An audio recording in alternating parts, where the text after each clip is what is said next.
Ed. Welcome, everyone, to our monthly research seminar on spirituality and health. Today, the title of the talk is Spiritual Struggles in Film, Part 2, the Interpersonal, Demonic, and Moral Struggles in Carl Dreyer's The Passion of Joan of Arc.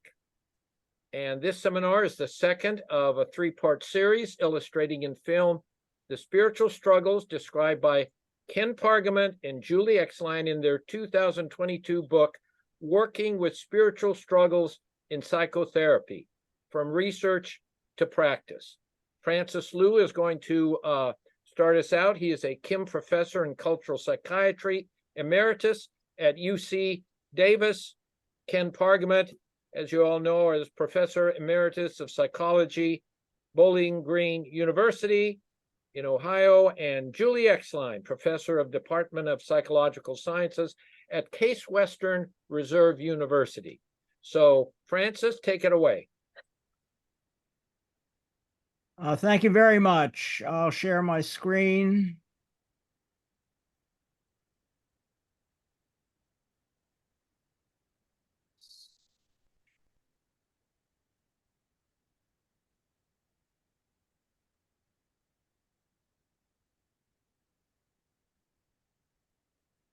We have no disclosures except for what you see on the screen here.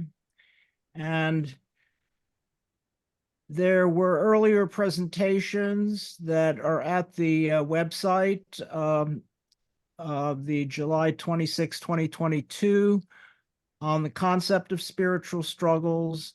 And then on October 31st, we did part 1, where we focused on struggles of ultimate meaning in the film Ikiru, presented by myself, Ken, and Julie. So the agenda today is to review very briefly the concept of spiritual struggles, just a word about Joseph Campbell, the scholar of mythology, on myth, suffering, and transformation. Just a word about Joan of Arc and the film and the director.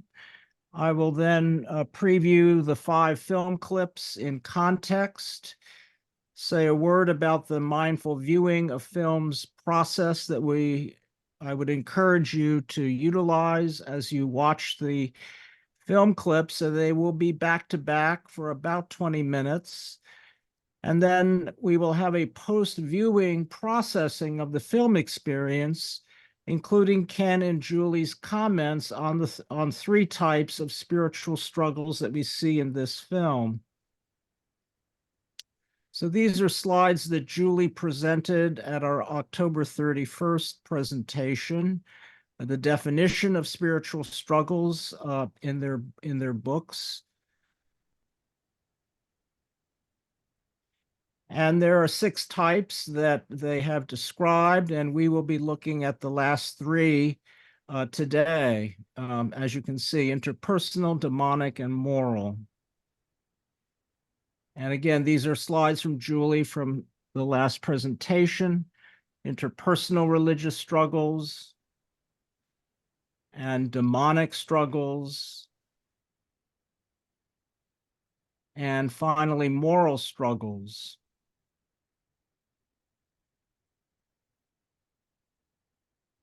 So I mentioned Joseph Campbell because he's been very important in my working with film, because film is a modern vehicle of myths. And he said the images of myth are reflections of the spiritual potentialities of every one of us. Through contemplating those, we invoke their powers in our own lives to operate through ourselves. So through a mindful viewing of the film clips today, I hope that you might be in touch somehow with the spiritual potentialities of what you see and experience on the screen. And also that myths tell us how to confront and bear and interpret suffering, But they do not say that in life there can or should be no suffering. So this is the first noble truth of Buddhism, and we will certainly see suffering here on the screen today. So what's the meaning and purpose of all of this? Well, we have this quote that one thing that comes out in myths is at the bottom of the abyss comes the voice of salvation. The black moment is the moment when the real message of the transformation is going to come. At the darkest moment comes the light. And as we saw this in Ikiru, we will also see it in this film. So as many of you know, Joan of Arc lived from 1412 until 1431. In 1920, she was canonized and a French national holiday was established. A peasant girl, believing she was acting under divine guidance, led the French army in a victory at Orleans and repulsed the English attempt to conquer France during the 100 Years' War. She felt herself to be guided by voices. She had voices and visions that was outside the church hierarchy and doctrine, this direct communication with images of God. She was captured and put on trial and subsequently burned to death by the English and their French collaborators as a heretic in 1431. So this film opened in 1928 in Copenhagen, entirely silent with no musical accompaniment. Now, in the latest Criterion Blu-ray edition that came out about 2018, there are 3 optional soundtracks in addition to silence, which we will have today. But I want to call your attention to Richard Einhorn's 1994 oratorio, Voices of Light, that he wrote to accompany the film. It has a full orchestra of the Anonymous Four female singers singing the voice of Joan, as well as a chorus and other soloists. It adds another dimension to the film experience, but I think we'll have plenty enough today in our short time together. Now, this film has appeared in the Sight and Sound magazine top 10 film poll 5 times as listed. The Sight and Sound magazine started a poll in 1952, and they repeated every 10 years. And then more recently, they've had 2 lists, one a critics list and a director's list. And it is seen as one of the great silent films. It was on the Vatican's 1995 Some Important Films list, and also in Roger Ebert's Great Movies list. And the cinematography used extreme close-ups of faces without makeup. The editing was rapid montage. And Joan was played by Marie Falconetti, a French stage actress who appeared in only 3 movies, this one being her last one. Now, the director was Danish. He made 14 feature films. And he described the film as a hymn to the triumph of the soul over life. It is not a film intended for film theorists. It is of universal human interest, intended for a wide popular audience with a message for any open human mind. Then he said in a 1926 interview, of central importance of all art and of all things human, the human face has the greatest interest. It is, so to speak, a declaration of the content of the soul, and in its delicate shifts, one can read the delicate emotions which words and gestures are incapable of expressing. The significance of the cinema as a new art form resides in the ability to represent and conserve these shifts of facial expression. And of the face of his actress, he said, I found on her face exactly what I was looking for in Joan, a rustic woman, very sincere, who was also a woman who has suffered. And also this, in Falconetti, who plays Joan, I found what I might, with very bold expression, allow myself to call the martyr's reincarnation. So the structure of the film by location, there's an opening, which we will see, and a chapel where the characters gather. The conflict is stated, and there's an interrogation that begins. Then there's a scene in a solitary cell where Joan is brought and she is interrogated by judges. She's offered a letter of abjuration admitting her violating a church doctrine to save her life, which she refuses to sign. And then she's brought to a torture chamber where she is threatened and faints. So she goes back to the solitary cell. There's a bloodletting scene. And then the sacrament is offered to her if she'll sign the letter of abjuration, which she also refuses. She's brought outdoors, and there is continues to be harangued, and she finally reluctantly signs the letter, disavowing her spiritual experiences to save her life.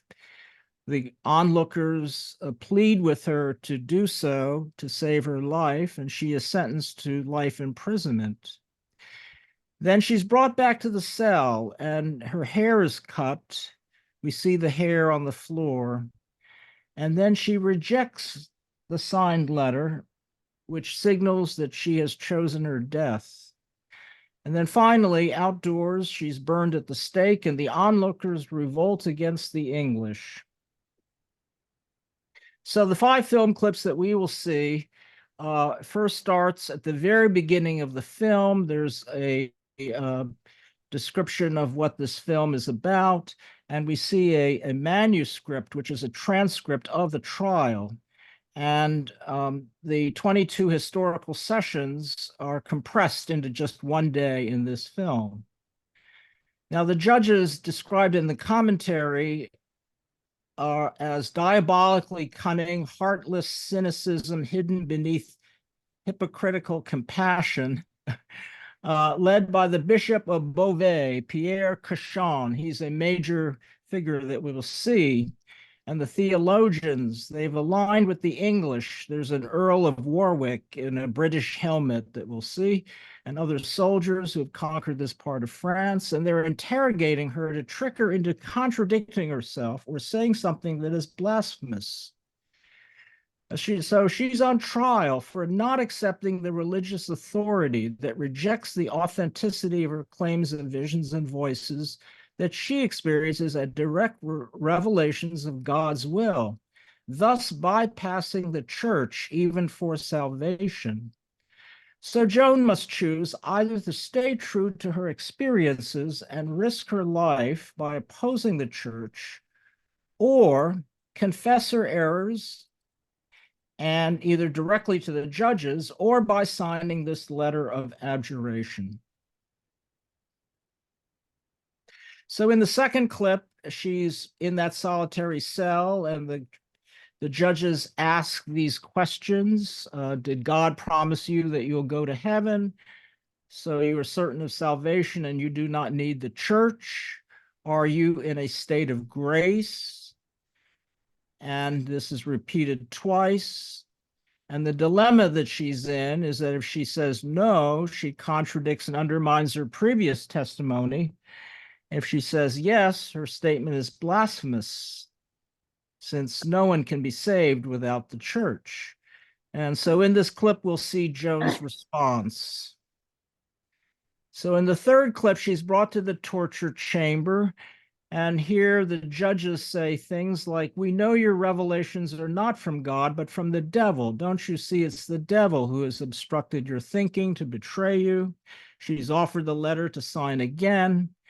And then one of the judges say, if you refuse, the church will abandon you and you will be alone, alone, alone. And again, we'll see Joan's response to that. She faints and is brought back to the cell. And here we see in this scene, the sacrament is being offered. And if she signs the letter, and the judge says, can't you see you've offended God by your stubbornness to refuse the sacrament? And Joan responds in this way. You say that I'm sent by the devil. It's not true. It's you who are sent by the devil to make me suffer. And then in the final clip, again, we won't see the scene outdoors where she does sign the letter reluctantly. She's brought back and her hair is cut. And we see her hair on the floor. And she takes back the signed letter. She asks the judges to return, and she says, I betrayed God to save my life. The judge says, but before the people, you admitted you were led by the devil. You still believe you are God's chosen one? And she says, yes. And then finally, if we have the time, we'll see this. It just continues that there's a sympathetic aid assigned to prepare her for execution. What is your victory? My martyrdom. What is your freedom? Death.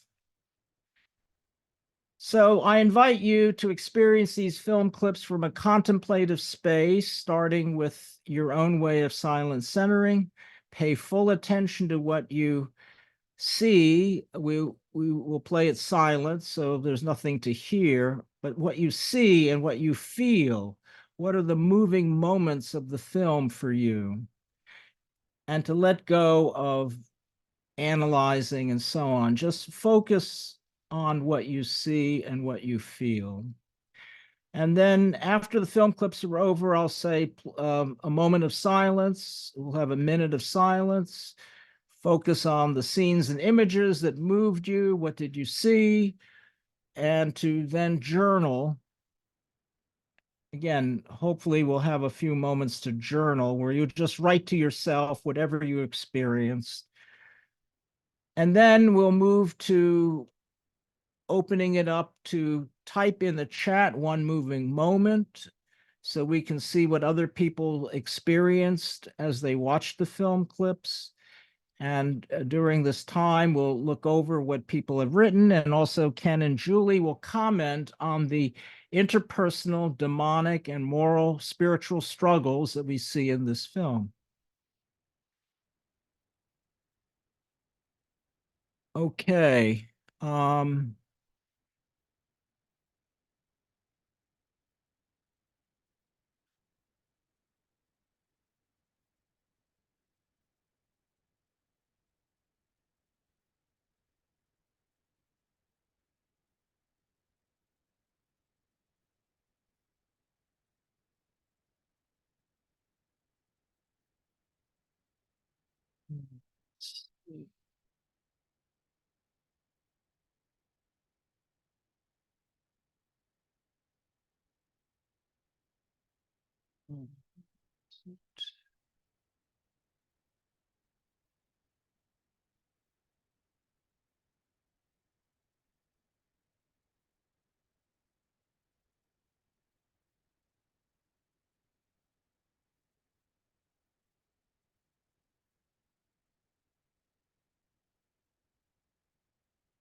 Okay, 1 minute of silence.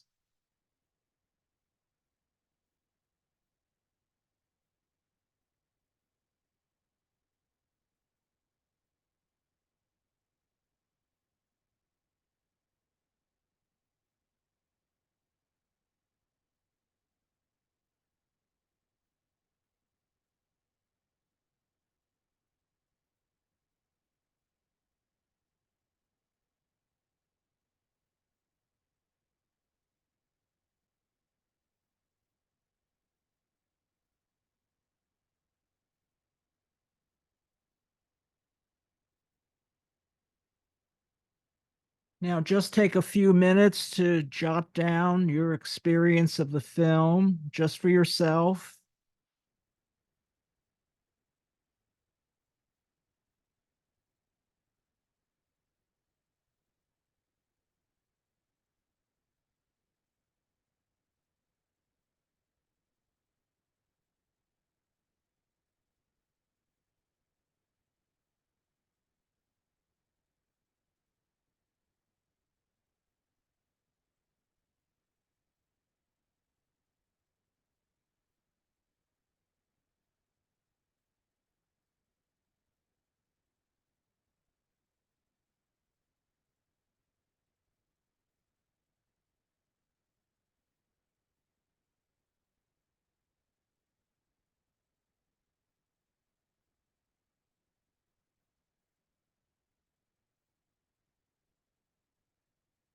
So 30 more seconds.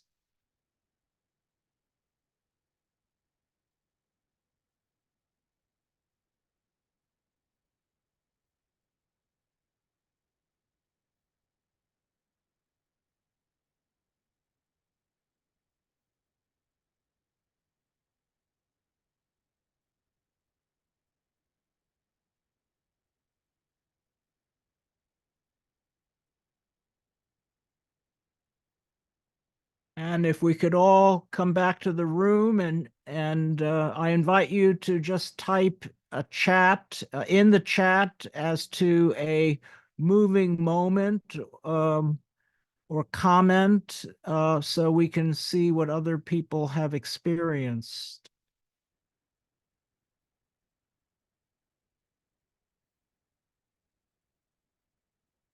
Right, there's no sound because this was a silent film and we decided not to play any of the optional soundtracks.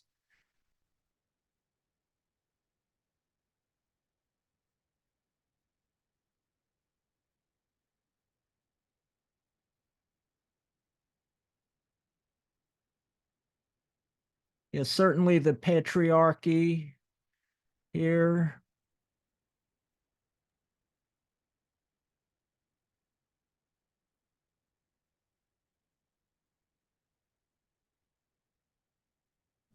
I can't find the chat. The chat's at the bottom of the screen.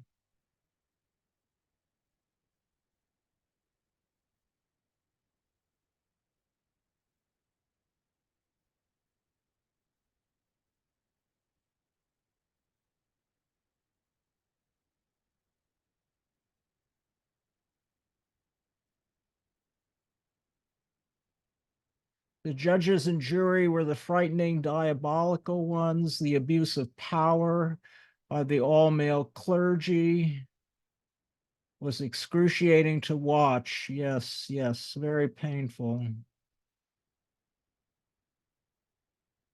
Her grief was palpable when the sacrament was withheld from her.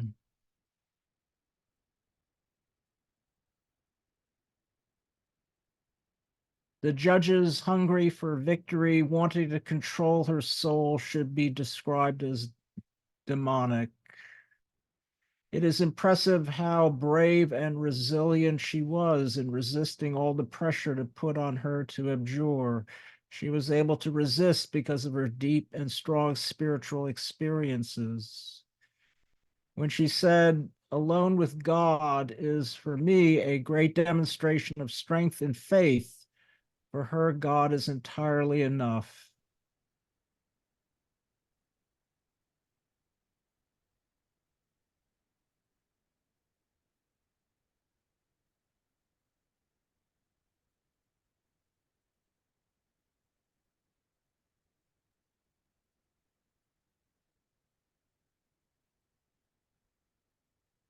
It is heartbreaking to see the cruelty that people are capable of in the name of God when they should be loving.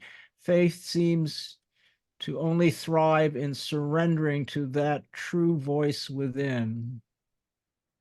From Lao Tzu, regard death and life as equal, and your heart will not be afraid.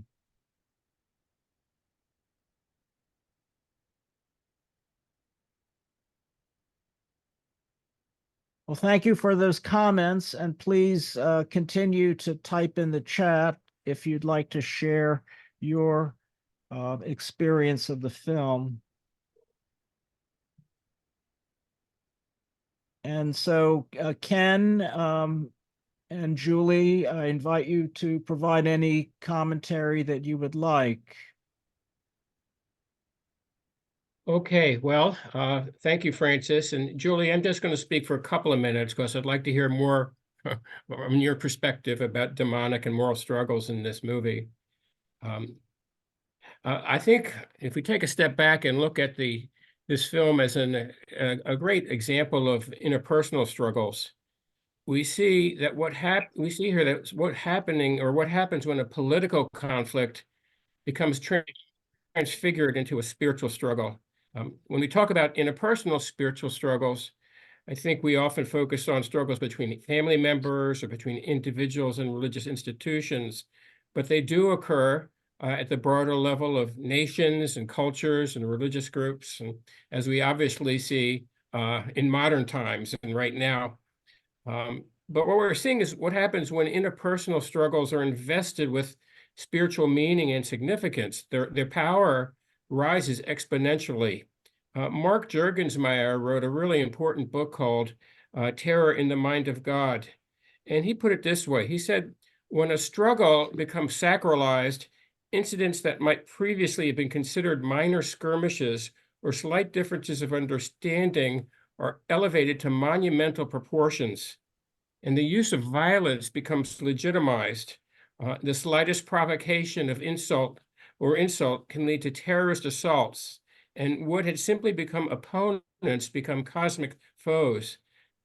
We know from research and real-world experience that people go to extreme lengths to preserve and protect whatever they hold sacred, including their systems of belief and claims and presumed truths.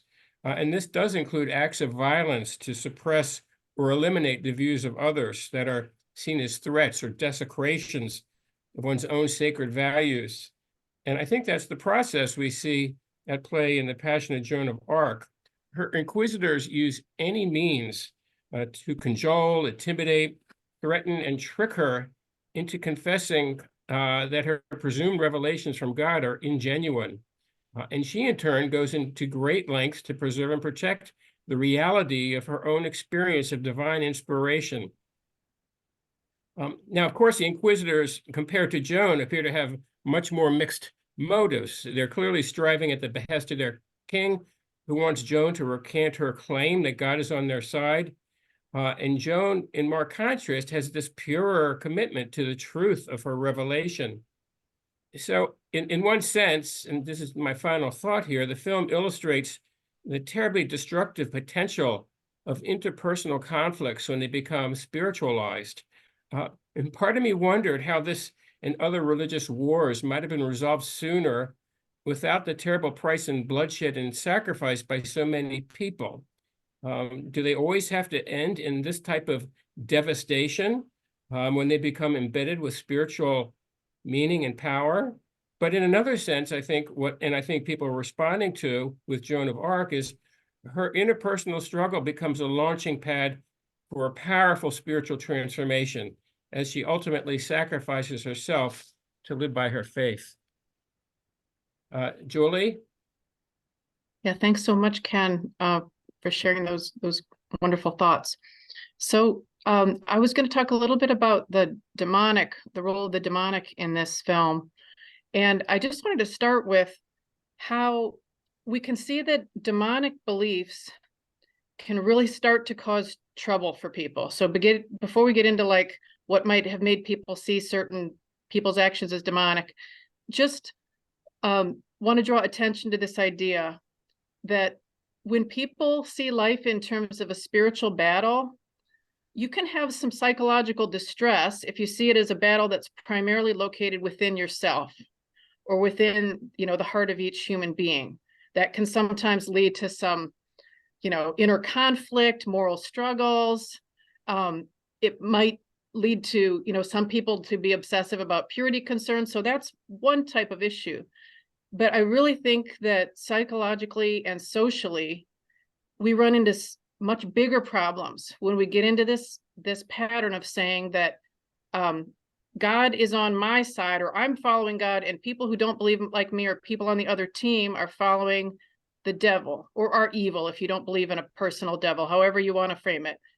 I mean, we humans are evolved to do this in-group, out-group thinking. This is natural stuff that we do to protect ourselves and to advance our aims.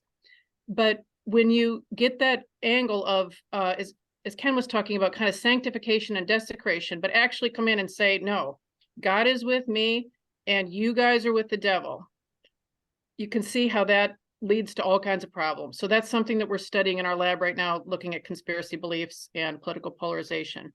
But look at the effect that it had here when they decided that she was definitely following the devil. There was no way out for her. If you see somebody is corrupt, following the devil, it can justify anything from silencing them to stopping them to harming them, or even, getting rid of them because they're evil. So you're supposed to blot out evil, right? So we can just see the danger of doing this to people. And I don't know if any of you have, even on a smaller scale, known somebody, or even you yourself, been accused of being, a lost sheep off the path or outright following the devil. I have, and it's not lots of fun, to be told that you're following the devil. So just thinking about the effect that this has on people when we do this to each other, I think is one important thing.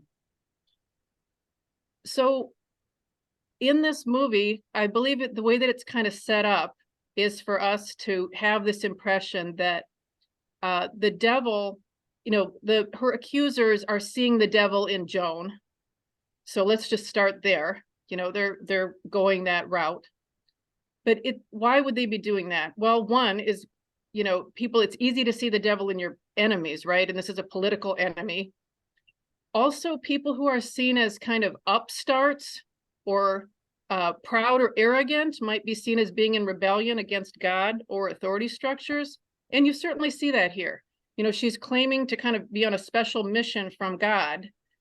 And it might have been different if she had said, I think we all are on a special mission from God, and this is mine. But when she claimed it in the way that she did, making it seem more exclusive that, God only chooses certain people, the way that that was framed, it could have made it really seem like she was putting herself up on a pedestal. And with all the other ways that she was rocking the boat, that wasn't going to go over well. So you also have violations of social norms and authority structures, which Ken talked about, and Francis was certainly mentioning too. It's huge in this film. She's going against the church. She's going outside their authority. She's getting her own special messages, and she's acting on them. So, and she's a woman, and she's dressing in men's clothes. These kinds of issues around, how people dress and their gender identity and all of this stuff is obviously relevant today, right? I mean, anything that shakes up this power structure of this is the way that we were told things are supposed to be, this is the authority. If you're going outside this and violating these norms, you're posing a threat to our sense of order and our power, and we're nervous and we're going to try to put you down. So Joan had a variety of reasons that they were saying that she was following the devil. And I think that we as the audience are being led down this path of seeing her accusers as actually being the ones who are following the devil, perhaps, or who are, have the evil inclination. And there were segments of this movie that Francis didn't have time to show, where you can see even more clearly the level of abuse that's being hurled at her, and the mocking and spitting. It's the kind of thing with the Passion of the Christ, certainly. So when people show contempt for each other, when they try to trick, when they try to make people confused and stumble and put them in these impossible moral dilemmas, that's just not the kind of thing to do to a person. So I think that we as the audience are supposed to see their sneering, their contempt, their entrapment. And one of the accusers says to her, you know, can't you see that the devil has tricked you and confused you and done all these things to you? And it's like, well, yes, that's what these accusers are doing.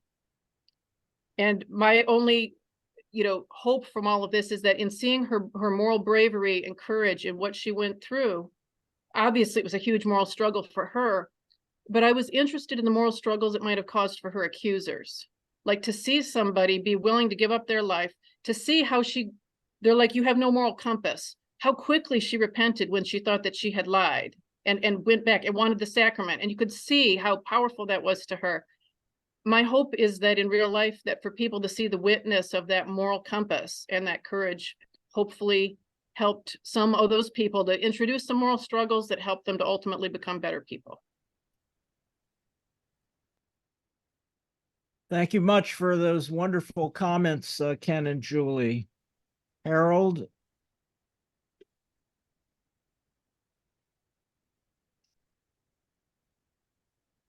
Francis, I'm not sure what more I have to add. I think that Ken and Julie were just remarkably articulate in balancing out many different aspects of what was presented in the film in a way that was very, I thought it was just right on target. So those are my only comments. Thank you. So we'll have part 3, I think at the very end of January. So we look forward to seeing you then. Thank you all for your attention and participation. And do see the whole film and do see it with that Voices of Light oratorio.